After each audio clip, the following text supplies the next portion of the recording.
Morning is Mary Remer from the Pocatello Animal Shelter and little Sadie, who has a lot of energy. Thank you so much for joining us. Tell us a little bit about Sadie.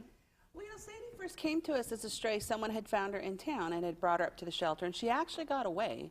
And we caught her a couple days later. But you can see she's very friendly. I mean, I don't know what that personality was or why she was so afraid at first, but she's very friendly with people. She's an easy one for training. So people just have to understand she's still a lot of puppy. There's still a lot of work to be done to make her know what she needs to do, but she's very trainable. And you mentioned she's a larger puppy. She's a big dog. So what are some steps you think that people should take when considering adopting Sadie and then wanting to train her? Really seriously think about kennels, having one of the black crates or the kennels for them to sleep in at night, to stay in while you're not going to be home. Make arrangements so that you can go home maybe on lunch to let them out. But kennels are great for training and house training and teaching a dog to be part of the family. And then make sure you're going to take time for obedience training. A lot of people say, well, I can do it myself, but they don't get the socialization. By taking your dog to the training class, they get the socialization with other dogs. There's a lot of behavior they learn from the other dogs. And so it's really important to have that as well. And then just lots of time. You saw the energy.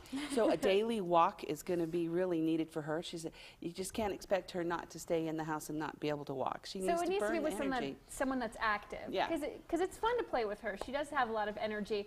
Now, does she get along well with other dogs and with kids? She gets along good with other dogs and cats. Someone did try to adopt her, but she was too much puppy for them, and they brought her back. They didn't have any little kids. And I would caution, she's very gentle when she takes the treat from you and things like that. And I think she would be okay with kids, but she does get riled up, as you saw, and she just likes to play, and she can get a little rough. So you would have to really monitor that playtime with her.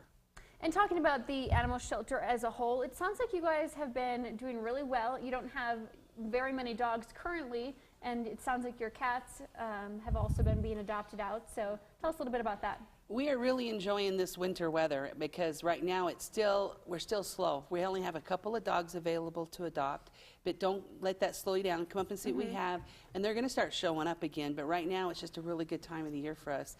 We do still have a lot of adult cats that are really nice cats, some very nice family cats that are coming in. We haven't seen the kittens yet, but like I said, they're coming. It's only a matter of time. It's just a matter of time. Well, thank you so much for joining us. And where can people go for more information on Sadie and all the other animals at the shelter? Well, they can find us on petfinder.com, or they can go to our city website, the Pocatello.us, and then they can get a lot of information about the shelter, our programs, everything. Wonderful. Well, thank you again. And Sadie, good luck finding a home. Well, now